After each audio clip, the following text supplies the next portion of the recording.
আজ তোমাদের আমি আলু আর কাঁচকলার একটা রেসিপি দেখাবো। আলু কাঁচকলা শুনে নাক সিটকলে হবে না, কিন্তু অবশ্যই বানিয়ে বাড়ির লোককে খাওয়াতে হবে। এবং আমি তোমাদের কথা দিলাম, প্রশংসা পাবেই পাবে। খেতে কিন্তু সত্যি এটা খুব ভালো হয়। তো আমি তোমাদের স্টেপ বাই স্টেপ বলে দেব। তার আগে বলে নিই, নমস্কার, আমি অস্মিতা, ওয়েস্ট বেঙ্গল থেকে। প্রথমে কড়াইয়ে প্রয়োজন মতো তেল দিয়ে দেবে। সর্ষের তেলে এই রান্নাটা হবে। এটা আমি নবদ্বীপের এক ঠাকুর বাড়িতে খেয়েছিলাম, মানে গোবিন্দ বাড়িতে খেয়েছিলাম। তারপর থেকে এটা বানাতে আমার খুব ভালো লাগে এবং খেতেও ভালো লাগে।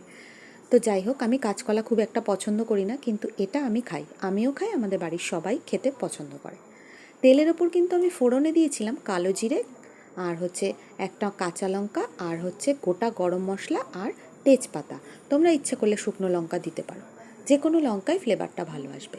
তারপর প্রয়োজন মতো নুন হলুদ দিয়ে আমি এটাকে খুব ভালো করে ভাজা ভাজা করে নিয়েছিলাম। তারপর মিক্সিতে একটা মশলা করে নিয়েছিলাম। তার মধ্যে ছিল কয়েকটা কাজু, আর হচ্ছে জিরে, আদা, গোলমরিচ আর দুটো কাঁচা লঙ্কা। ব্যাস, এটাই। এটা না পুরো নিরামিষ, বুঝতেই পারছো, ঠাকুরবাড়ির রান্না যেহেতু। তারপর এটাকে আমি অল্প অল্প জল দিয়ে কষিয়ে নিয়েছিলাম খুব ভালো করে।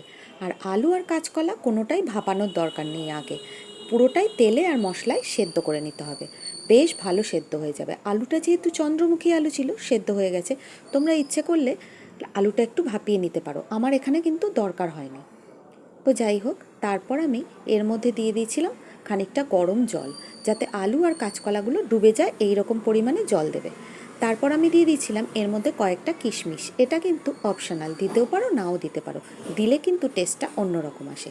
আর দিয়েছিলাম হাফ টিস্পুন মতো বিট লবণ, আর আমার ঘরে তৈরি ভাজা মশলাও হাফ চামচ দিয়ে দিয়েছিলাম। তারপর আবার কিছুক্ষণ টকবক করে ফুটে উঠবে, সেই পর্যন্ত ওয়েট করো। তারপর 5 মিনিট মতো ঢাকা চাপা দিয়ে এর মধ্যে দিয়ে দিয়েছিলাম আমি 1 চামচ বাটার, ছোট 1 চামচ বাটার। তোমরা এক্ষেত্রে ঘিটাকেও কিন্তু ইউজ করতে পারো। বাটার দেওয়ার পর এটা 5 মিনিট মতো স্ট্যান্ডিং টাইমে রেখে এটা কিন্তু একেবারে রেডি হয়ে যাবে। বাটার দেওয়ার আগে তুমি ঢাকা চাপা দিয়ে দেবে একটু। বাটারটা যতক্ষণে মেল্ট হবে ঠিক ততক্ষণই ঢাকা চাপা দিয়ে রেখে দেবে। ব্যাস, তারপরে এই সবজিটা একদম রেডি। আলু কাঁচকলা শুনে অনেকেই নাক সিটকোতে পারে, কিন্তু একবার এটা রান্না করে খাইও, বাড়ির লোক বারবার রান্না করতে বলবে। এটা আমার চ্যালেঞ্জ।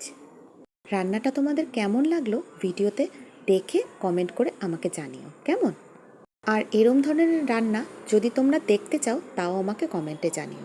তোমাদের একটা কমেন্ট আমার জন্য খুব জরুরি। আর এই দেখো, এইবার আমি সার্ভ করব টেবিলে। দেখো এর ফাইনাল লুক, দেখতেও কিন্তু বেশ ভালো হয়েছে, কি তাই না? এবার আমি নিয়ে যাব একটা টেবিলে। ব্যাস, রেডি। আর তোমাদের ভিডিওটা এতক্ষণ ধরে দেখার জন্য অনেক অনেক ধন্যবাদ। তোমরা সবাই খুব ভালো থেকো, সুস্থ থেকো। ধন্যবাদ।